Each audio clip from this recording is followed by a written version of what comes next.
ప్రార్థించుదాము. ఓ ప్రభువా, పరిశుద్ధుడా, మా ప్రియ పరలోకపు తండ్రి, నీ కుమారుడైనటువంటి యేసుక్రీస్తు రాక కొరకు మేము మెలకువ కలిగి వేచి ఉండ అనుగ్రహింపుము.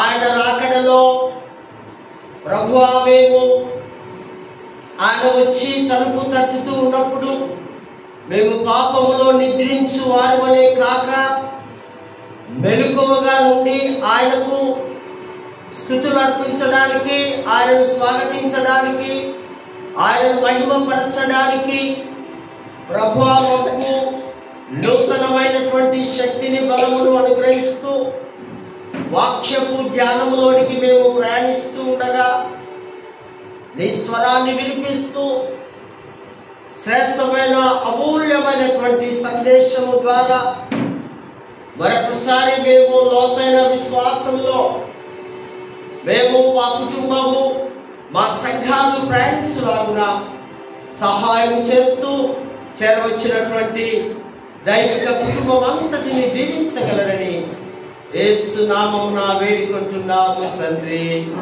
ఆమేన్. దయచేసి కూర్చుందాం.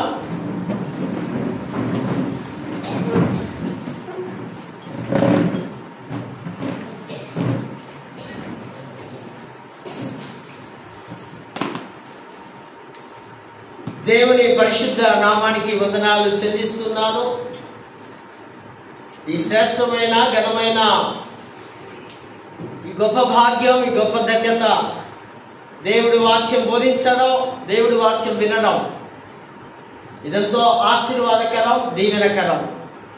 ఇటువంటి యొక్క ధన్యతను అనుగ్రహించినటువంటి అధ్యక్ష మండలకు ఇన్ఛార్జ్ గారైనటువంటి right reverend doctor professor Ruben Mark తండ్రి గారికి, vice chairman reverend B Winston అయ్య గారికి, మిగతా నాయకులకు, క్లర్జీ పెద్దలకు, అధ్యక్ష మండలము నాయకులకు, ప్రతి సంఘానికి యేసుక్రీస్తు నామంలో వారికి ఈ ఉదయకాల శుభములు, దైవాశీస్సులు ప్రకటిస్తూ, అదేవిధంగా జగదీర్గుట్ట సిఎస్ఎంఎస్వి చర్చ్ సంఘానికి, సంఘ నాయకులకు, మరి చేరవచ్చినటువంటి అనేకులకు, మిత్రులకు దేవుని పేరట మీకు మరి ఉదయకాల శుభములు, దైవాశీస్సులు మరొకసారి తెలియపరుస్తూ, అంత మాత్రమే కాదు, దూర ప్రాంతం నుంచి కూడా వీక్షిస్తున్నటువంటి మా కుటుంబ సభ్యులు, తెలిసిన వారు, బంధువులు అందరికీ కూడా క్రీస్తు యొక్క ఈ అడ్వెంట్ శుభములు, దైవాశీస్సులు తెలియపరుస్తున్నాను. క్రీస్తునందు ప్రేమైనటువంటి వారారా, అడ్వెంట్లో సెకండ్ వీక్, రెండవ ఆదివారంలోనికి మనం వచ్చి ఉన్నాం. ఈ ఆదివారాన్ని లవ్ అగాపే సండే అంటారు. ప్రేమతో నింపబడిన పరిశుద్ధ వారం. ఆ ప్రేమామయుడు యేసుక్రీస్తు ప్రేమ అగాపే అనగా గ్రీక్ భాషలో దైవికమైనటువంటి, ఆధ్యాత్మికమైనటువంటి ప్రేమ. ఈ ప్రేమను మనము సెలబ్రేట్ చేసుకుంటూ మనకు ఇచ్చినటువంటి శ్రేష్టమైన అంశం, ప్రతి వారం ఒక ప్రత్యేకతే. అధ్యక్ష మండలంలో మనం ఏం నేర్చుకోవాలో మన పెద్దలు మనకు ఆ థీమ్ ద్వారా, ఈ అంశం ద్వారా మనకి ఇస్తున్నారు. ఈ వారం చాలా శ్రేష్టమైన అంశం Bible Sunday and word of God inspired to inspire. దేవుని వాక్యము ప్రేరేషితమై ప్రేరేపించుట, బర్త్ ఆఫ్ జాన్. దేవుని వాక్యం చాలా ఇంప్రెస్ కావాలి. జనరల్గా మనము మనుషులను బట్టి ఇంప్రెస్ అవుతూ ఉంటాం. గొప్పవారిని బట్టో, లేదా వస్తువులను బట్టో, లేదా వారి యొక్క యాటిట్యూడ్స్ బట్టో, వారి స్నేహాన్ని బట్టో మనము ఈ లోకంలో అనేకులు చూస్తున్నాం. కానీ బైబిల్ సండేలో ప్రాముఖ్యంగా కొన్ని నిమిషాలు బైబిల్ గురించి మనం తెలుసుకోవాలి.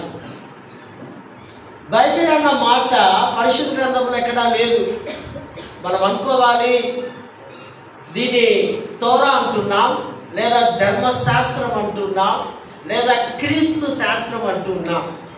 బైబిల్ ఇంగ్లీష్లో BIBLE.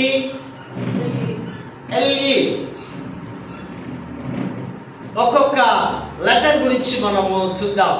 B అంటే బేసిక్, I అంటే ఇన్స్ట్రక్షన్, సూచన, B అంటే బిఫోర్, L అంటే లివింగ్, E అంటే ఎర్త్. ఈ భూమి మీద, భూమికి ముందు, ఈ లోకాన్ని విడిచే ముందు ఆ యొక్క బేసిక్గా ఆ యొక్క పుస్తకం గురించి గ్రీక్ భాషలో బిబ్లియో అనగా ఒక పుస్తకం, ద బుక్, ఒక చుట్ట స్క్రోల్తో చేయబడినది ఈ పరిశుద్ధ గ్రంథం. దీని మొదటిగా దీనికి ఒక పేరు పెట్టాడు ఒక వ్యక్తి. ఆ పేరు ఆయన క్రిసోస్టమ్స్ అనేటువంటి ఒక పండితుడు.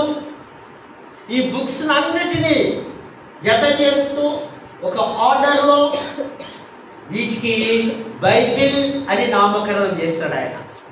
బైబిల్ అని ఆయన నామకరణం చేస్తూ ఉంటున్నాడు. ఇది మొదటిగా లాటిన్ భాషలో, హీబ్రూ భాషలో ఉన్నటువంటి బైబిల్లో మనకు తెలుసు 66 బుక్స్ ఉన్నాయి, 66 గ్రంథాలు ఉన్నాయి.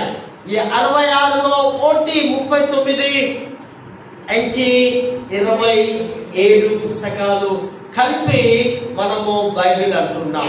ఈ బైబిల్ రాయడం, ఈ బైబిల్ యొక్క చరిత్ర లేదా ఈ కాలం ఇంచుమించు 1600 సంవత్సరాలు రాశారు.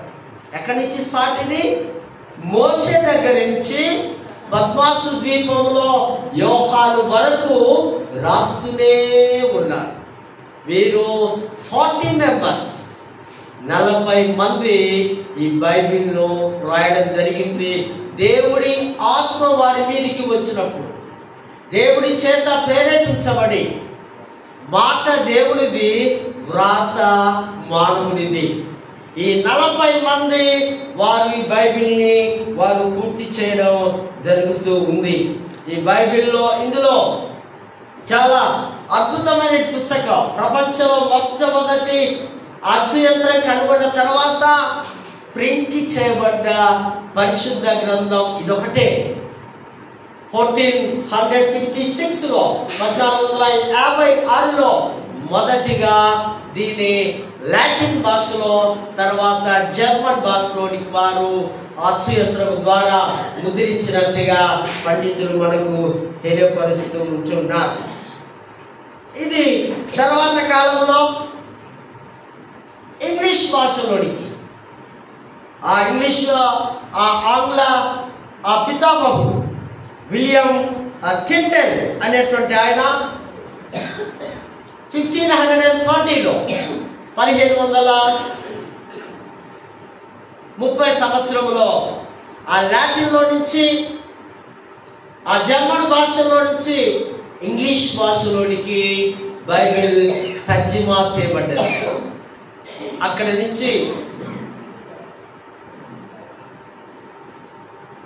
నుంచి ప్రపంచమంతా స్వీటెస్ట్ లాంగ్వేజ్ ఇంగ్లీష్ కదా. ఇంగ్లీషు అందరికీ తెలుసు కనుక ఈ బైబిల్ అందరూ చదవడానికి, అందరూ కొనుక్కోవడానికి వీలైంది కనుక ఈ బైబిల్, ఈ పుస్తకాన్ని గురించి మనము చూస్తూ ఉంటున్నాం. 1530లో విలియం టిండెల్ ఆయన ఆ ఇంగ్లీష్ బైబిల్ పితామహుడుగా ఇంగ్లాండ్ దేశమందు అతనికి ఒక గొప్ప బిరుదును కూడా ఇవ్వడం జరిగింది. 1953లో సంపూర్ణ తెలుగు బైబిల్ రెవరెండ్ ఈ ప్రకాశం గారు తర్జుమా అంటే కొట్టివేతలు, తీసివేతలు లేకుండా 1953లో ఈ యొక్క తెలుగులోనికి మన ఆంధ్రులకు, మనకందరికీ అందుబాటులో బైబిల్ వచ్చింది. అప్పటి నుంచి బైబిల్ మరెవరు కూడా దాన్ని మార్చడానికి వీలు లేకుండా ఉంది. ఫైనల్ తర్జుమా 1953లో తెలుగువారు రెవరెండ్ ఈ ప్రకాశం గారు దాన్ని తర్జుమా అనువాదించడం జరిగింది. 720 లాంగ్వేజెస్లో మన భారతదేశంలో ప్రస్తుతము బైబిల్ నడుస్తుంది. ఈ మధ్యలో బంజారా లాంగ్వేజ్లో కూడా ఈ బైబిల్లో లిపిని వారు తయారు చేసుకొని బంజారా విశ్వాసులు వారు నేడు ప్రభువులో ఎదుగుతూ ఉంటున్నారు. ఇందులో మనం చూస్తాం ప్రవక్తల 16 మెంబర్స్ ప్రవక్తలు ఉంటారు. 12 మంది చిన్న ప్రవక్తలు, 4 పెద్ద ప్రవక్తలుగా. మరి అదేవిధంగా ఎన్జిలో నూతన నిబంధనలో కూడా మనం గమనించినట్లయితే 4 గాస్పల్స్ ఉంటాయి, సువార్తలు 4. మరి అదేవిధంగా పత్రికలు 7, చరిత్ర పుస్తకం, అపోస్తల కార్యము, తర్వాత ఈ యొక్క కాపరి పత్రికలు, చరపత్రికలు, మరి చివరిగా ప్రత్యక్షీకరణ పత్రిక లేదా గ్రంథం రెవల్యూషన్స్. ఇవన్నీ కూడా 27 బుక్స్ మనకు బైబిల్లో చూస్తున్నాం. ఈ బైబిల్కి అంతా ఒకే ఒక ఆధారం, ఒకే ఒక మూలం ఏంటంటే ఈ బైబిల్ కథ అంతా చూస్తే రక్షణ కథ. మానవుడు రక్షింపబడాలి, మానవుడికి రక్షణ అవసరం. మానవుడిని రక్షించడానికి దేవుడు పరలోకం నుండి దిగి వచ్చున్నాడని ఈ రక్షణ కథ బైబిల్ అంతా చుట్టుకొని ఉంది. ఇందులో 3 భాగాలు ఉన్నాయి. మొట్టమొదటిగా రక్షణకర్త యేసు, రెండవదిగా రక్షణ మార్గం విశ్వాసం, మూడవదిగా రక్షణ ప్రజలు, ఇశ్రాయేలు ప్రజలు మరియు క్రైస్తవ సంఘం. వీరంతా కూడా రక్షింపబడాలి. పాత నిబంధన కాలంలో దేవుడు మోషేని పంపించి వారికి రక్షణ మార్గాన్ని లేదా ఆ ప్రజలతో దేవుడు ఒక ఒడంబడిక చేసుకోవడం. అదే నూతన నిబంధనలో దేవుడు తన కుమారుని యేసును పంపి ఒక నూతన నిబంధనము, క్రీస్తు శాస్త్రము, ప్రేమ శాస్త్రముతో మరి ఆ క్రైస్తవులను వారు ఆ క్రీస్తులోనికి నడిపించినట్టుగా మనము చూస్తూ ఉంటున్నాం. ఈ యొక్క బైబిల్ చరిత్రలో బాగా మనం గమనిస్తే ఈ బైబిల్ చదువుట ద్వారా, బైబిల్ బోధన వినుట ద్వారా, బైబిల్ను అర్థం చేసుకోవడం ద్వారా మనకున్నటువంటి ఒక పెద్ద గెయిన్, లాభం ఏంటంటే దేవుణ్ణి తీసుకోవడం. మన కన్నులు ఆధ్యాత్మికంగా మూసుకుపోయి గుడ్డివారం అవుతాం. కానీ అదే వాక్యాన్ని మీరు ధ్యానిస్తూ చదువుతూ ఉంటే దేవుడు మీతో మాట్లాడుతూ ఉంటాడు. మిమ్మల్ని సరైనటువంటి మంచి మార్గంలో నడిపిస్తాడనే ఒక సత్యాన్ని మనము అర్థం చేసుకోవాలి. తప్పనిసరిగా మన భాషలో మనకు బైబిల్ అందుబాటులో ఉంది కనుక ప్రతి కుటుంబంలో తప్పక కుటుంబం అంతా కలిసి వాక్యాన్ని ధ్యానిస్తూ, వాక్యాన్ని అనుసరిస్తూ నడుచుకోవాలని దేవుడి వాక్యము సెలవిస్తూ ఉంది. క్రిస్టమస్ ఈ సీజన్లో ఉన్నాం. ఈ క్రిస్టమస్ యొక్క వెల, ప్రైస్ ఎంత? అసలు క్రిస్టమస్కు ఏమిచ్చి మనము వెల చెల్లించాలి? ఏ కానుకలు ఇవ్వాలి? దేవుడు 2 కానుకలు ఇచ్చినాడు, కానీ దేవుడు మరొక కానుకలు అడుగుతున్నాడు. 3 కానుకలు ఈ యొక్క క్రిస్టమస్లో మనము సమర్పించుకుని. నెంబర్ 1 దేవుడు ఇచ్చిన కానుక తనలో భాగమైనటువంటి తన అద్వితీయ కుమారుడైనటువంటి యేసు క్రీస్తును మనకు ఆయన ఒక కానుకగా, ఒక గిఫ్ట్గా, ఒక బహుమతిగా ఆయన ఇచ్చి ఉన్నాడు. నెంబర్ 2 కుమారుడైనటువంటి యేసు క్రీస్తు వారు మనకందరికి ఇచ్చిన గొప్ప కానుక సిలువలో ఆయన బలియాగము కావడం, ఆయన ప్రాణాన్ని పెట్టడం. 3వ కానుక నీవు నేను ప్రభువుకు మన హృదయాన్ని సమర్పించడం. సింపుల్. మీ వెండి బంగారములు మాకు వద్దు, మీ డబ్బులు మీ ఆస్తులు వద్దు, కానీ కావలసినంత హృదయము దేవుడికి ఇవ్వాలి. ఎప్పుడైతే నువ్వు హృదయం ఇచ్చి దేవుడికి సరెండర్ అవుతావో ఇక నీలో ఉన్నది సమస్తము కూడా దేవుడికే చెందుతుంది. That is pure original Christmas. ఈ వెల చెల్లించాం. ఒక వ్యక్తిని గురించి మనం తెలుసుకుందాం. ఆ వ్యక్తి యొక్క ఆ త్యాగాన్ని గురించి తెలుసుకుందాం. క్రిస్టమస్లో ఆయన చేసినటువంటి గొప్ప కార్యాల గురించి మనం కొన్ని నిమిషాలు ధ్యానం చేద్దాం.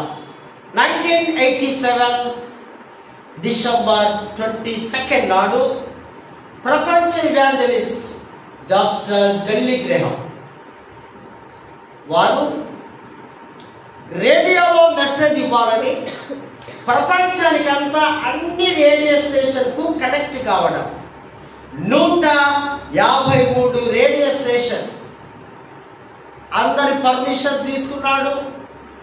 వారు పర్మిషన్ ఇచ్చారు. ఓన్లీ 10 మినిట్స్లోనే మీరు ప్రపంచానికంతా క్రీస్తు గురించి శుభవార్తను అందించాలి.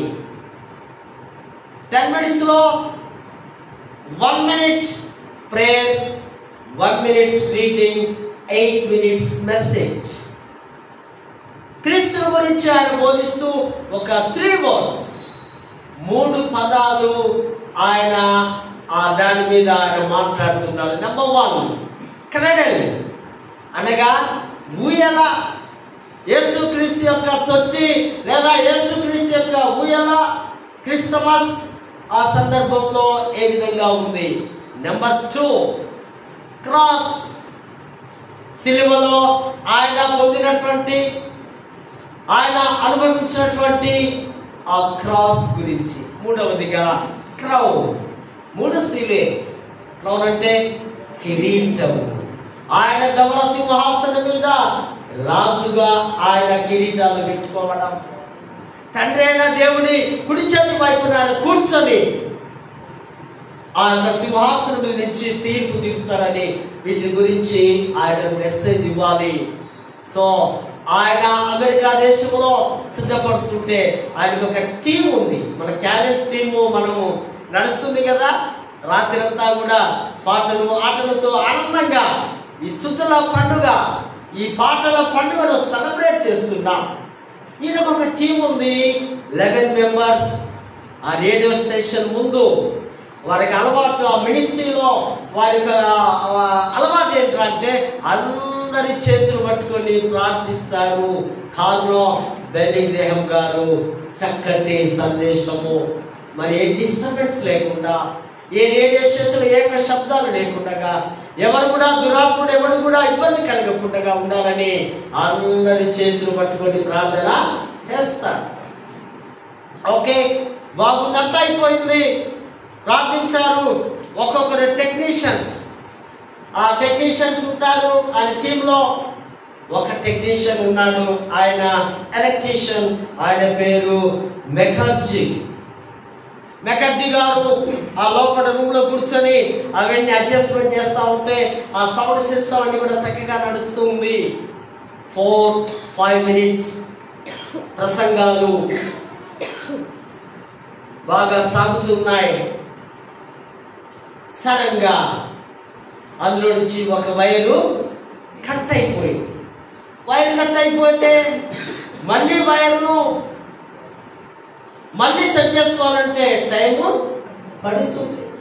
టైం మళ్ళీ 4-5 మినిట్స్. కానీ మనకు ఉన్నది ఓన్లీ 10 మినిట్సే. 10 మినిట్స్లో దగ్గర 2 మినిట్స్ అయిపోయింది. ప్రసంగము 3-4 మినిట్స్ కూడా అయిపోతుందని ఆలోచించి మెకర్జీ గారి యొక్క త్యాగాన్ని ఒకసారి గమనించండి. ఆ కరెంట్ ఆ కట్ అయిపోయినటువంటి పాస్ అవుతున్నట్టు వైర్ను చేతిలో పట్టుకున్నాడు. చేతిలో ఎప్పుడు పట్టుకున్నాడో ఈయనలో నుంచి కరెంటు పాస్ అవుతుంది. తెలియదు ఎవరికి, స్పీకర్కు తెలియదు. బిల్లీ గ్రేహాం గారు చక్కగా ఆ 10 మినిట్స్ టైంలో ప్రసంగం ముగించి బయటకు వస్తే వారందరూ వారి యొక్క టీం అంతా వచ్చి అక్కడ విశ్వాసులు రేడియో స్టేషన్స్ పెద్దలందరూ అప్రిషియేట్ చేస్తుంటే మళ్ళీ అలవాటు ఉంది వీరికి. మళ్ళీ చేతులు పట్టుకొని దేవుడికి థ్యాంక్స్ చెప్పాలి. ప్రభువా, ఈ 10 నిమిషాలు మీరు మాతో ఉన్నారు అని అందరూ చేతులు పట్టుకోవడానికి ప్రయత్నం చేస్తుంటే ఇప్పుడు సంఖ్య 10 మందే ఉన్నారు. టీం అంతా మెంబర్స్ అందరూ 11 మెంబర్స్. ఒక 3-4 మినిట్స్ వెయిట్ చేస్తున్నారు. మరే ముఖర్జీ ఎక్కడ ఉన్నాడు? వెయిట్ చేస్తుంటే ముఖర్జీ రావడం లేదు. తర్వాత ఆయన రూమ్లోకి వెళ్ళి గమనిస్తే అతను ఆ చైర్లో, ఆ టేబుల్ మీద ఆ వైర్ చేతిలో ఉంది, అట్లనే తల వంచి ఉన్నాడు. అప్పుడు ఈ వెల్లి గ్రాహం గారు అంటున్నారట, నిజమైన ఆ గొప్ప సేవకుడు, గొప్ప త్యాగ పురుషుడు, గొప్ప ప్రసంగికుడు నేనేమో, కానీ నాకంటే గొప్పవాడు మెక్కరించి యేసు కొరకు, వాక్యం కొరకు, సేవ కొరకు, సమయం కొరకు ఆయన ప్రాణాన్ని త్యాగం చేశాడని అతన్ని అప్రిషియేట్ చేస్తూ తన కుటుంబ సభ్యులకు తెలియపరచారు. ప్రేమైనటువంటి వాద దేవుడి సువార్త ఆగిపోకూడదు, క్రీస్తు యొక్క ఆ వాక్యము ఆగిపోకూడదు. అనగా మనకున్న సర్వము ఎప్పుడైతే మనం కమిట్ కలిగి ఉంటామో, ఎప్పుడైతే దేవుడికి మనం అంకితం అవుతామో, మనలోనిది సమస్తము ఆయనకి ఇవ్వగలమని ఈ చిన్న మాట ద్వారా మనము అర్థము చేసుకోవాల్సిన అవసరం ఉంది. మానవుడు పాపము చేసి దేవుడికి దూరం అయ్యాడు. ఒకప్పుడేమో దేవుణ్ణి ఏదైనా తోటలో హత్తుకొని ఉన్న ఈ మానవుడు కేవలం దేవుని మాట వినకపోవడం వల్ల, లోబడకపోవడం వల్ల పాపిగా మార్చబడి, పాపి తరిమివేయబడ్డప్పుడు మళ్ళీ తిరిగి దేవుడి దగ్గరికి వెళ్ళడానికి అవకాశము. దేవుడి దగ్గరికి వెళ్ళాలంటే నీలో ఉన్నటువంటి పాపము ముందు పోవాలి. నీకు కావాల్సింది ఏంటి? దేవుడికి ఉన్నంత పరిశుద్ధత కావాలి. నీవు పరిశుద్ధత ఉంటేనే దేవుడి దగ్గరికి వెళ్ళగలవు, దేవుడి దగ్గరికి చూడాలి. లేవు, పరిశుద్ధత లేకపోతే చూడలేవు. కనుకనే ఆ దేవుడే ఒక మానవుడుగా, ఒక దీనుడుగా మనుషుల మధ్యలో సంచరించడానికి ఆయన మానవుడిగా దిగి రావడం. మానవుల్లో ఉండాలంటే మానవుడిగానే ఆయన జీవించాలి. ఆయన పుట్టుక మానవ స్వభావం కనుక ఆయన చేరుకోవాలంటే మనము ఆయన స్వరూపంలోనికి మార్చబడాలి. కాకపోతే మన పెద్దలు అంటున్నారు, మన పూర్వీకులు, మన యొక్క పితరులు వారు అంటున్నారు, మన వేదాలు కూడా చెప్తున్నాయి, పాపోహం పాపకర్మ పాపాత్మ పాప సంభవ రాహిమా కృపయా దేవ. పాపంలో ఉన్నాను, పాపంలో జీవిస్తున్నాను, నా పాపం నుంచి నన్ను తొలగించడానికి రావయ్యా, కృప చూపవయ్యా. పాపం పట్టింది శరీరాన్ని కాదు, దీనికి మన ప్రాణాత్మలకు పాపము చుట్టుకొని ఉంది. అది విధించుకోవడానికి, అది వదిలించుకోవడానికి ఎవరు రావాలి? పరిశుద్ధుడే రావాలి. ఈ పాపముని తీసివేయడానికి ఆయనకు మాత్రమే. ఒకసారి ఒక పుస్తకంలో చదివాను, పాపం గురించి ఒక నిర్వచనం చాలా బాగా అనిపించింది, చదువుతాను వినండి. పాపం అనగా నిత్యము మార్పు చెందు ప్రకృతిలో ఆత్మ చిక్కుకొని చిత్తమును లోపరుచుకొనలేక పోవుట వలన కలుగు చంచల స్థితియే పాపము.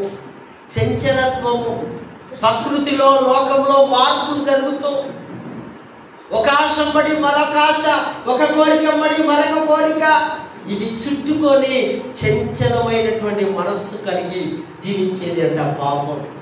ఈ పాపానికి దూరంగా ఉండాలంటే సర్వలోక పాప పరిహార రక్షణ ప్రోక్షించాలి. రక్తం ప్రోక్షిస్తేనే కానీ ఆ రక్తము పరిశుద్ధంగానే ఉండాలి. జంతువుల రక్తము, మరి ఆ ప్రాణుల రక్తము, అందులో కూడా పాపం ఉంది, మలినం ఉంది. పరిశుద్ధమైన రక్తం కావాలంటే పరిశుద్ధుడైనటువంటి యేసునే వస్తుంది. ప్రతి పాపము యేసు రక్తము మనల్ని కడుగుతూ ఉంది. యేసు రక్తము ద్వారానే మనకు పరిశుద్ధత కలుగుతుందని దేవుని వాక్యాన్ని మనము చూస్తూ ఉంటున్నాం. ఈ మానవుడే కాదు, దైవ స్వరూపిగా ఈ లోకంలోనికి ఆయన వచ్చిన్నాడు. ఎందుకు ఆయన పుట్టవలసి వచ్చింది? మనిషి అవ్వాలంటే మనిషి కావాలి. అదే మనిషి దైవం కావాలంటే మనిషి ప్రమేయం లేకుండా పుట్టాలి. అనగా పురుషుని కలయిక లేకుండా పుట్టాలి. ఆయనే యేసుక్రీస్తు వారు. ఆయనే పరలోకం నుంచి భూలోకానికి మన కొరకు నిన్ను నన్ను రక్షించడానికి ఈ లోకంలోనికి వచ్చి ఉన్నాడు. కనుకనే అంటున్నాడు ఆయన, ఏలైనగా మనకు శిశువు పుట్టెను. ఇది మానవత్వం. ఏలైనగా మనకు కుమారుడు అనుగ్రహించబడదు. ఇది దైవత్వం. ఒకవైపు మానవత్వం ఉంది, మరొక వైపు దైవత్వం ఉంది. ఈ మాటలు క్రీస్తు పూర్వం 700 సంవత్సరాల ముందు ప్రవక్త అయిన యెషయా పలుకుతూ ఉన్నాడు. ఆ మహాదేవుని కలుసుకోవడానికి ఆ దేవుడి లోకంలోనికి వచ్చి మనలందరినీ కూడా మరి ఆ క్రీస్తులో పరిపూర్ణులు చేయడానికి ప్రభు దిగి వస్తూ ఉంటున్నాడు. చదవబడిన లేఖన భాగాల్లో మనం గమనించినట్లయితే ఏలియాకు ప్రత్యక్షమైన దేవుని వాక్కు ఏలియాకు ప్రత్యక్షమైంది. ఏలియా చాలా గొప్ప ప్రవక్త. కానీ ప్రవక్త ఏమైపోయాడట? ఒక స్త్రీ చేతిలో, యెజబెలు అనేటువంటి ఒక స్త్రీ ఒక ఛాలెంజ్ చేస్తూ ఉంది. నిన్ను 24 అవర్స్లో నిన్ను నేను చంపేస్తా. ఈయనేమో దైవ కార్యము చేసేవాడు, దేవుడి సేవకుడు. ఒక వ్యక్తి ద్వారా ఇన్ఫర్మేషన్ పంపింది, నేను కథం పట్టిస్తా అనగానే పాపం ఏమైపోయాడు దైవ సేవకుడు? వెంటనే భయపడిపోయి కదా. కొన్నిసార్లు భయం లోపిస్తూ ఉంటారేమో. ఏలియాను చూసి మనం ఏం నేర్చుకోవాలి? ఏలియా గొప్ప అద్భుత కార్యము చేస్తున్నాడు ఒక సందర్భంలో. కానీ ఇప్పుడేమో ఆయన భయపడి పారిపోతున్నాడు. అమ్మో, యెజబెలు చాలా ఘోరమైనటువంటి స్త్రీ, చాలా భయంకరమైన స్త్రీ. పాపం ఒమ్రీ కుమారుడైనటువంటి నాబోలు అనేటువంటి వాడు, ఆయన ఆ రాజు అహాబు అనేటువంటి రాజు, ఇజ్రాయెల్ రాజు, భయస్థుడు, పిరికివాడు, కానీ విగ్రహారాధికుడు. ఆ ఇజ్రాయెల్ ప్రజలందరినీ కూడా విగ్రహారాధనలో బయలుదేవతల మీద ఆయన ఆర్డర్స్ ఇస్తూ ఆ సర్వనాశనం చేసినటువంటి ఈ రాజు, ఈ రాణి ఏలియాను భయపెడుతుంది. వెంటనే ఆయన దూరంగా భయపడి తన ప్రాణాన్ని కాపాడుకోవడానికి యూదయ ప్రాంతానికి వెళ్ళిపోతూ ఉన్నాడు. చాలా కృంగిన సమయంలో, శ్రమల్లో, బాధల్లో శరీరం అలసిపోయింది. పరిగెత్తుకుంటూ పోయి బ్రదిరి వృక్షం కింద కూర్చొని అక్కడ ఉంటున్నప్పుడు ఆ టైంలో మళ్ళీ దూత వచ్చి అంటుంది, ఒక వ్యక్తి దూతలాగా వచ్చి, ఇదిగో నీవు అలసట చెంది ఉన్నావు, నీవు ఆ ప్రాణభీతితో ఉన్నావు, ఈ ఆహారము భుజించి నువ్వు బలము పొందుకో. నీకు ఆహారము ప్రొవైడ్ చేస్తున్నాము, దేవుడు పంపిస్తున్నాడు. వెంటనే ఆయన తీసుకొని ఆయన కొండ గుహల్లో తర్వాత దాక్కొని ఉన్నాడు. భయపడి ఇంకా దాక్కొని ఉంటే యెహోవా యొక్క స్వరము, దేవుడు ఆయనతో మాట్లాడుతూ ఉన్నాడు. ఏలియా, ఏమైంది నీకు? ఎందుకు నువ్వు భయపడుతున్నావు? ఎందుకు ఇక్కడ దాక్కొని ఉన్నావు? అంతకు ముందుగా ఒక ప్రార్థన చేస్తాడు.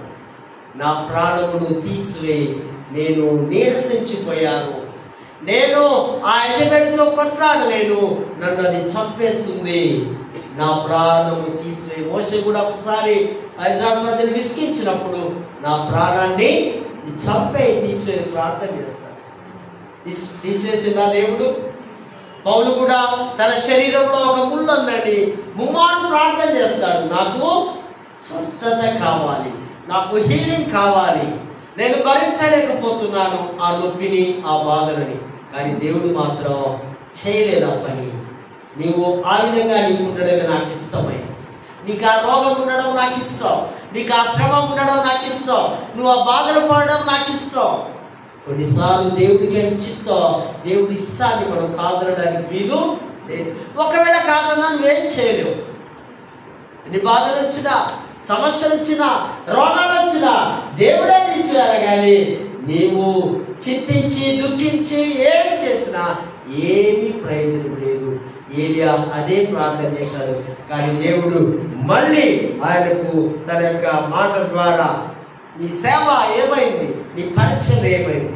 కొన్నిసార్లు మనం కూడా మన సేవకులు కూడా సేవను విడిచిపెట్టి కొందరు వెళ్ళిపోతూ ఉంటారు, ఎక్కడికో మళ్ళీ వచ్చి జాయిన్ అవుతుంటారు. అటువంటి వాళ్ళు కూడా మన వాళ్ళలో కూడా చాలా మంది ఉన్నారు. దాని అర్థం ఏంటంటే ప్రభు ఇంకా నీకు సరిగా అర్థం కావడం లేదు. లోకము, లోక పాపము, లోకాశలకే నువ్వు లొంగిపోయి దూరంగా జీవిస్తున్నావు. ఏలియా అదే అంటున్నాడు, రా వచ్చి నా పని దేవుని సేవ నువ్వు చెయ్యాలంటూ ఆయన పిలుస్తున్నట్టుగా చూస్తూ ఉంటున్నాం. మరి ఆయన 9వ వచనములో నీవు ఎక్కడికి వెళ్తున్నావు? దావీదు భక్తుడు అంటాడు 139వ కీర్తనలో, ప్రభువా నేను ఎక్కడికి వెళితే నువ్వు అక్కడ ఉన్నావు. ఆకాశం ముందు ఎక్కిపోయినా లేదా సముద్రంలో దిగిపోయినా నీవు నన్ను చూస్తున్నావు, నన్ను ఆవరించున్నావు. నీ సన్నిధానంలో నుంచి, నీ ఆవరణలో నుంచి, నీ కాపుదల్లో నుంచి నేను ఎక్కడికి వెళ్ళలేదు. ఏలియాను కూడా ప్రభు పట్టుకొని పిలుస్తున్నాడు. సరే, ఓకే, నీ యొక్క సేవ ముగించబడుతుంది, నీ ప్రవచనాలు ముగించబడుతున్నాయి, నీ అద్భుతాలు ముగించబడుతున్నాయి. నన్ను ఇంకొక వ్యక్తిని నేను చూపిస్తాను. అతడే 19:20 వచనములో 21లో మనం చూస్తాం. ఎలీషా అనేటువంటి ఆయన శిష్యుని దేవుడు ఇస్తున్నాడు. వీరిరువురు కూడా దగ్గర క్రీస్తు పూర్వం 875, 800 వరకు, అనగా 75 years వారు దేవుని పరిచర్య సేవ చేస్తున్నారు. ఏలియా చూసినప్పుడు ఎలీషా ఎక్కడ ఉన్నాడు? ఆయన ఆ సేద్యం చేస్తూ పొలంలో ఆ ఎడ్లతోటి అరక నడుస్తున్నప్పుడు ఏలియా వెళ్ళి తన దుప్పటి ఆయన మీద వేయడం. దుప్పటికి దేనికి సూచనగా ఉంది అంటే పిలుపుకు సూచనగా ఉంది, శిష్యరికానికి సూచనగా ఉంది, దేవుని సేవ పనికి పూనుకోవడానికి సూచనగా ఉంది. వెంటనే ఆ ఎలీషా ఆ దుప్పటి అనే అద్భుతం ద్వారా తన దగ్గర ఉన్నటువంటి ఆ యొక్క కోడెలను లేదా ఎద్దులను వధించి, ఇక మీతోటి నాకు పని లేదు, ఇక మీకు నాకు సంబంధం లేదని తన యొక్క గ్రామం వారికి, తన యొక్క చుట్టాలకు లేదా అనేకులకు ఒక గొప్ప విందు చేసి దేవుడి సేవకు వెళ్ళినట్టుగా మనము చూస్తూ ఉంటున్నాం. మరియు దుప్పటి వారసత్వానికి గుర్తుగా ఉంది. నేడు మన దేవుడి సేవకులు కూడా వారసత్వాలు ఉన్నాయి కదా, వీటికి పిలుపు లేకున్నా వెంటనే వాళ్ళ పిల్లలను తయారు చేస్తుంటారు. గమనిస్తున్నారా? వేరే ఆర్గనైజేషన్లో వేరే ప్రైవేట్ పాస్టర్స్ వీటి తర్వాత ఎవరు అంటే వారి పిల్లలే, ఎక్కడ ఎవరు ఉండరు. ఇది 90% జరుగుతుంది. కానీ వారసత్వం ఎలీషా వేరు, ఏలియా వేరు. ఈ దుప్పటి ద్వారా ఇదిగో ఇప్పటి నుంచి నువ్వు నాకు వారసుడవు. పౌలు కూడా తన తిమోతికి వారసత్వాన్ని ఇస్తూ, ఇదిగో తిమోతి నువ్వు నా కుమారుడవు, నీవు సేవ చేయాలి. కనుక అప్పటి నుంచి ఈయన 7 అద్భుతాలు చేస్తే ఆయన 2 అంతలు రెట్టింపు అద్భుతాలు, ఆశీర్వాదాలు ఎలీషా పొందినట్టుగా మనము లేఖన భాగాల్లో చూస్తూ ఉంటున్నాం. కనుక ఈ యొక్క ఆ గొప్ప సేవ, గొప్ప పరిచర్య అందులో చూస్తూ ఉంటున్నాం. మరి ప్రకటన గ్రంథం చాలా అద్భుతమైనది. బైబిల్ మొత్తం 66 పుస్తకాలు అవుతే ఈ 65 బుక్స్ బ్రాంచెస్, కొమ్మలు. ఈ ప్రకటన గ్రంథం, ఈ పుస్తకం మాత్రం ఒక కాండం లాగా, మొద్దులాగా, ఒక స్టాండ్ లాగా. దీని మీదనే 25 పుస్తకాలు ఆధారపడి ఉన్నాయి. ప్రకటన గ్రంథం అంత సులభంగా ఎవరికి అర్థం కాదు. ప్రకటన గ్రంథం, దానియేలు గ్రంథం, యెహెజ్కేలు గ్రంథం, యూదా పత్రిక, ఇవన్నీ బిబ్లికల్గా ఎప్పుడు బైబిల్ చదువుతూ ధ్యానిస్తూ ఉండే వారికి మాత్రమే అర్థమవుతుంది. ఈ చిట్ట చివరి గ్రంథం చాలా ప్రాముఖ్యమైనటువంటి గ్రంథం. ఇవన్నీ అలంకారాలతో కూడిన గ్రంథం. అలంకారాలంటే ఈమె చక్కగా ఈమె పాట పాడుతుంది, కోకిల్లాగా పాట పాడుతూ ఉంది. కోకిల మనిషే, కానీ ఏమన్నా కోకిల అంటున్నా.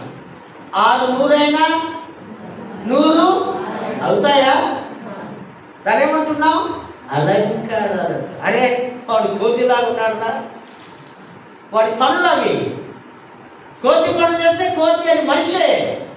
అలంకారాల గ్రంథం చాలా ప్రాముఖ్యమైనటువంటి గ్రంథం. ఈ గ్రంథం అంత సులభముగా అర్థం చేసుకోవడం చాలా కష్టమవుతుంది. దీని గ్రీకు భాషలో అంటున్నారు అపోకలిప్స్, అనగా ప్రత్యక్షపరచబడుట లేదా ముసుగు తీయబడుట లేదా టు ఓపెన్, తెరవబడుట. కంప్లీట్గా ప్రభువును చూస్తూ యోహాను రాస్తూ ఉన్నాడు. ఆయన ఏది చెబితే ఈయన నోట్ చేస్తూ ఉన్నాడు. ఈ యొక్క 22 అధ్యాయాలు చాలా ప్రాముఖ్యమైనటువంటి అధ్యాయాలుగా మనం గమనిస్తూ ఉంటున్నాం. ఈ యొక్క అధ్యాయంలో మనం చూస్తే అపోకలిప్స్, దైవ ప్రత్యక్షత. ఈ ప్రకటన గ్రంథం చదివేటప్పుడు అర్థం కాదు. ఒకటి భయం అవుతుంది. మీరు ఏదైనా చాలా టెరిఫిక్గా టెర్రర్ మూవీస్ చూసారనుకోండి, చిన్నపిల్లలైతే ఓ 10 years ఓడు వాళ్ళ అమ్మ నాన్న పక్కన కూర్చుంటే అమ్మో అని పట్టుకుంటాడు కదా, భయపడతా ఉంటాడు. ఆ భయంకరమైన సౌండ్స్ కానీ అదేగా దయ్యాల సినిమాలు కానీ, ఆ విధంగా ప్రకటన గ్రంథం చదువుతూ ఉంటే అర్థం కాదు. ఒకటి భయాన్ని కూడా కలిగిస్తుంది. ఇందులో 7 అనే సంఖ్య 54 సార్లు వ్రాయబడుతుంది. 7 ముద్రలు, 7 బూరలు, 7 శబ్దాలు, 7 గంపలు, రకరకాలైనటువంటి అలంకారాలతో ఈ ప్రకటన గ్రంథాన్ని మనము చూస్తూ ఉంటున్నాం. యోహానుకు ప్రత్యక్షమైన దేవుడి వాక్కు. యోహాను ఎక్కడున్నాడప్పుడు? పద్మాసు దీపంలో రెస్ట్ తీసుకుంటున్నాడా? ఈ మధ్యకాలంలో మనకు సిటీ అవుట్కట్స్కి వెళ్ళి ఎక్కడైనా ప్రశాంతంగా ఒక సండే లేదా సెలవు దినాల్లో గడుపుదామంటూ బయటికి వెళ్తూ ఉంటారు డబ్బు కలిగిన వారు. బాగా పద్మాసు దీపానికి వెళ్ళడానికి చాలా కారణాలు ఉన్నాయి. ఆ సమయంలో క్రీస్తు శకం 90-96లో రాయబడి ఉంది. ఈ మొదటి శతాబ్దంలో క్రైస్తవులకు అనేకమైన హింసలు, శ్రమలు.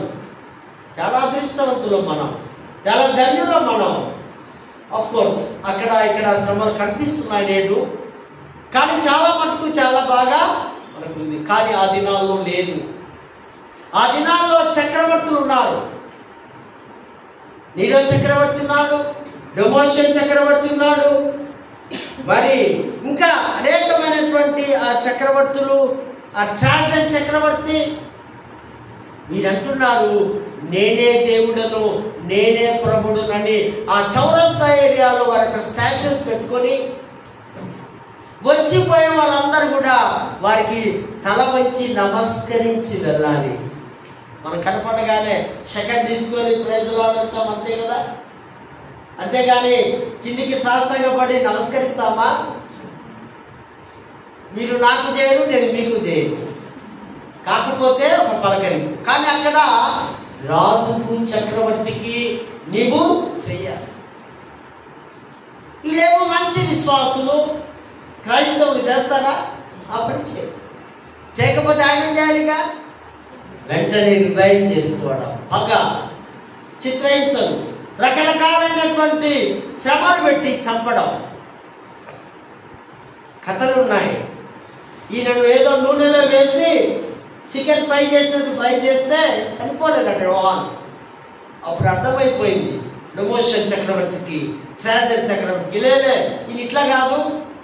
పద్మాసు ఒక ద్వీపం ఉంది, ఐలాండ్. అక్కడ వేసేస్తే అక్కడ జంతువులు అవి ఇవి కథం పట్టించేస్తాయి,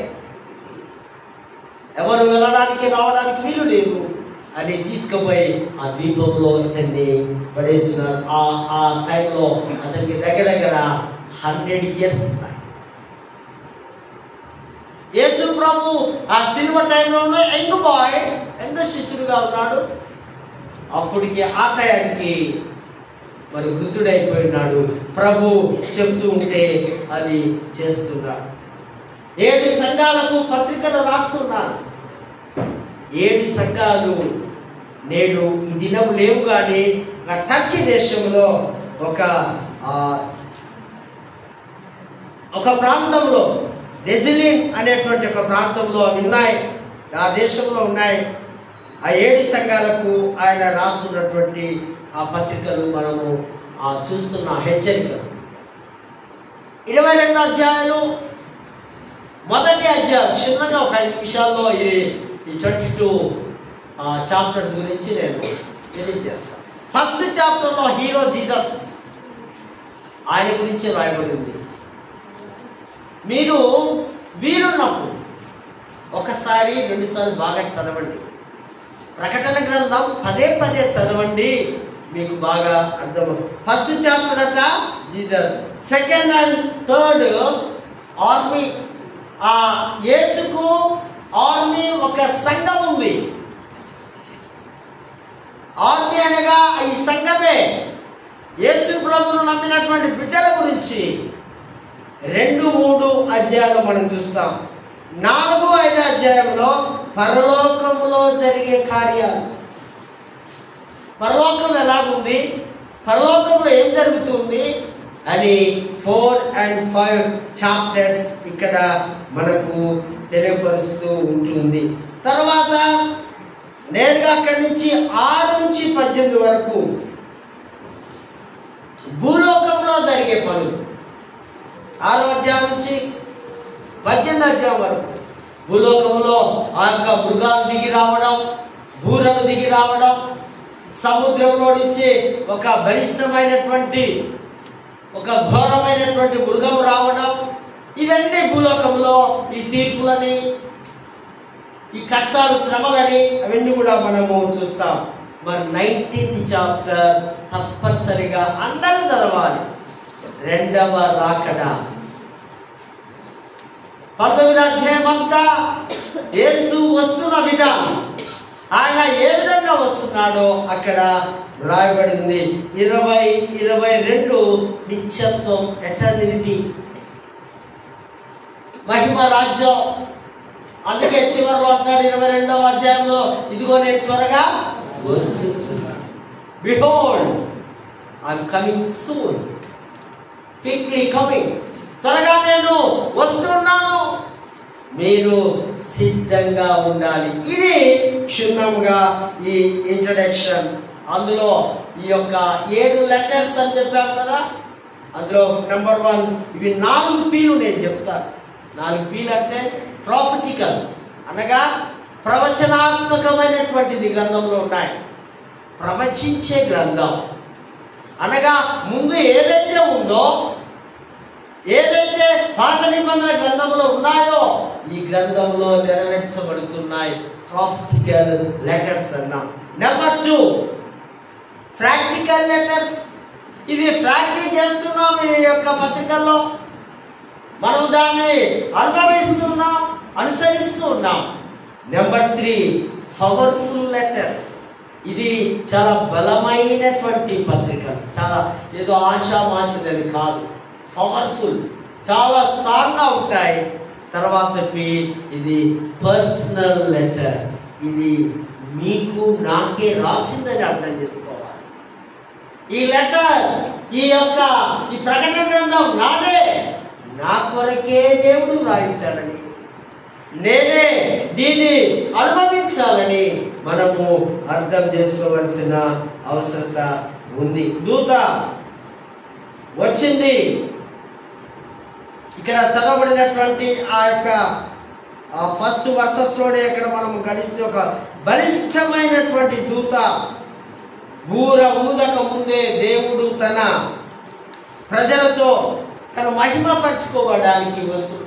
అది వరకు 6 బూరలు ఊదబడ్డాయి ముందు అధ్యాయంలో మనం చూస్తే. కానీ ఇక్కడ 7వ బూర, ఆ ముద్ర విప్పబడడం లేదు, ఊదడం లేదు. దేవుడి మహిమాతం కొరకే ఉన్నట్టుగా ఇక్కడ మనం చూస్తుంటాం. ఆయన మేఘము ధరించుకొని, ఈ దూత కొందరు పండితుల అభిప్రాయం ప్రకారం యేసు ప్రభు అని, మరికొందరు ఆయన యొక్క దూతనే పంపిస్తున్నాడని పండితుల అభిప్రాయం ఉంది. ఏదేమైనా యేసు ప్రభుని అనుకున్న ఈ దూత రథం మీద కూర్చొని వస్తూ ఉన్నాడు. కీర్తనలో 104:3 ఆయన మేఘానుడై రథం మీద నుంచి ఎక్కి, మేఘముల మీద రథముల మీద ఆయన ప్రయాణానికి సాధనాలుగా ఉన్నాయి. మేఘము ఆయన చుట్టుకొని కప్పుకొని ఇజ్రాయేల్ ప్రజలు అరణ్యంలో వారు ప్రయాణం చేస్తున్నప్పుడు ఆయన మేఘాన్ని పంపిస్తున్నట్టుగా, మేఘం అనే దూత ద్వారా ఆ ప్రజలు నెమ్మది పొందినట్టుగా లేఖన భాగాల్లో మనము చూస్తూ ఉంటున్నాం. ఆ దూత ఒక కాలేమో భూమి మీద, మరొక కాలేమో సముద్రం మీద. సముద్రం అంటే మధ్యధరా సముద్రం, భూమి అంటే పాలస్తీనా ప్రాంతం. పాలస్తీనా ప్రాంతంలో 2వ రాకడలో దేవుడు అక్కడికే దిగి వస్తాడు, అక్కడ తన పాదాన్ని మోపుతాడని లేఖన భాగాలు మనం చూస్తాం. చెరకకాలు, అటకాలు, ఇటకాలు దేవుడు పెట్టి దిగి వస్తూ ఉన్నాడు. ఈ యొక్క దూతను ఆ సూచన, ఇది దేవుడి శక్తికి సూచనగా ఉంది.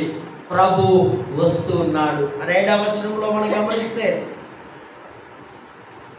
ఉరుములు మెరుపులు వాటి శబ్దాలు, ఆ భూమి అంతా అల్లోకల్లముగా ఆ శబ్దాలతో నిండి ఉంటుంది. ఆయన వస్తు రాకడ సమయంలో మరి ఇదొక ప్రవచనాత్మకముగా, ఇదొక యాంటీ క్రైస్ట్ అంటే క్రీస్తు విరోధి, సైతానుడు, శోధకుడు, వాడికి మరి పరిశుద్ధుడైన దేవునికి ఒక సమయంలో లేదా యుద్ధము జరుగుతున్నప్పుడు అంతిమ విజయం దేవుడిదే కలుగుతుంది, దేవుడికే వస్తుంది. ప్రవక్తలకు తెలిపినటువంటి యొక్క దేవుడి మర్మం, నిరీక్షణ గురించి 7వ వచనంలో మనం చూస్తాం. మర్మము, దేవుడు క్రీస్తును మరణము నుండి లేపడమే మర్మం. క్రీస్తు పుట్టడం ఒక మర్మం అయితే, క్రీస్తు మరణం నుంచి లేపడము అదొక మర్మముగా ప్రవక్త ఇక్కడ రాస్తూ ఉంటూ ఉన్నాడు. కనుకనే ఆయన తర్వాత ఒక చిన్న పుస్తకం దొరకగానే ఈయన భుజిస్తూ ఉన్నాడు యోహాను. అందులో ఏం కనిపిస్తుంది? ఒకవైపు తీయగా ఉంది, మధురంగా ఉంది, తేనె కంటే మధురంగా ఉంది. అన్నిటికంటే మధురమైనది ఏంటి? తేనెనే. తేనెకు మించిన ఆ స్వీట్స్ వాడు అది ఇది చేసిన అవన్నీ తినకండి, మంచి తేనె తినాలి. తేనె బైబిల్లో రాయబడింది కనుక ఈ మధురమైన తేనె, తేనె అంటే దేవుడి వాక్యం, ఈ మధురమైనటువంటి ఆ యొక్క పరిశుద్ధ గ్రంథం. అందుకే ఇన్ని అంటాడు, నీ వాక్యము నాకు దొరకక నేను వెంటనే వాటిని భుజించి తిని, నీ వాక్యము నాకు జీవాహారము, నీ వాక్యాన్ని నేను రోజు భుజిస్తాను. మరి మరొక ఆ పుస్తకంలో మరొక వైపు ఏముందట? చేదు, బిట్టర్. ఇదేమో స్వీట్, అదేమో బిట్టర్గా ఉంది. అదట చేదు అనుభవాలు. క్రైస్తవులకు మనకందరికీ చేదు అనుభవాలు ఉన్నాయి, లేవా? ఉన్నాయి. శ్రమలు ఉన్నాయి, దుఃఖం ఉంది, కష్టం ఉంది, బాధ ఉంది, నొప్పి ఉంది. పిల్లలకు తెలియదు. మీకు 30 years వరకు ఆ పెయిన్స్, ఆ కష్టాలు ఏంటో అర్థం కావు కొందరికి. తర్వాత వారి పిల్లలు, వారి సంసారం, వారి ఇబ్బందులు, వచ్చే కష్టాలు అప్పుడు నిదానంగా వారికి అర్థమవుతుంది. ఇవన్నీ సంభవిస్తున్నాయి. క్రీస్తునందు ప్రేమైనటువంటి వారు, ప్రభు మనతో మాట్లాడుతున్నాడు. ఆయన ఈ యొక్క comings, first coming and second కమింగ్లో ప్రభు తేటగా మాట్లాడుతూ, నేను వస్తూ ఉన్నాను, నీవు సిద్ధపాటు కలిగి ఉండాలి. ప్రభు రాకడ కొరకు మనమందరము ఇప్పుడు ఏ విధంగా ఈ క్రిస్టమస్కు సిద్ధపడుతున్నామో, ఇల్లులో అలంకరించుకొని, మరి మన శరీరాన్ని అలంకరించుకొని, మరి మనకు కావలసిన మంచి ఆహార పదార్థములను తయారు చేసుకుంటూ ఉంటాము. ప్రభు వస్తు దినమున ఆయన అంటున్నాడు, నేను దొంగవలే వస్తా. ఈ క్రిస్టమస్ రోజు ఆ ప్రభు ప్రత్యక్షమవుతున్నాడు. మనము ఆయనకు కానుక మన హృదయం ఇవ్వాలి. మనం ఇచ్చే కానుక అదే ప్రభు సంతోషిస్తాడు. కనుక అటువంటి కృప, పరిశుద్ధాత్మ నడిపింపు, దైవాశీస్సులు దేవాది దేవుడు మీకు సమృద్ధివంతంగా అనుగ్రహించుగాక. ఆమె చిన్న ప్రార్థన చేసుకుందాం. ప్రేమగల తండ్రి, కృపగల దేవానికి వందనాలు. ఇంతబడిన వాక్యాన్ని మా హృదయంలో భద్రపరచుకుంటున్నాయన సహాయం చేస్తూ చేరవచ్చిన ప్రతి బిడ్డను దీవించగలరట్టు యేసు నామమున వేడుకుంటున్నాము.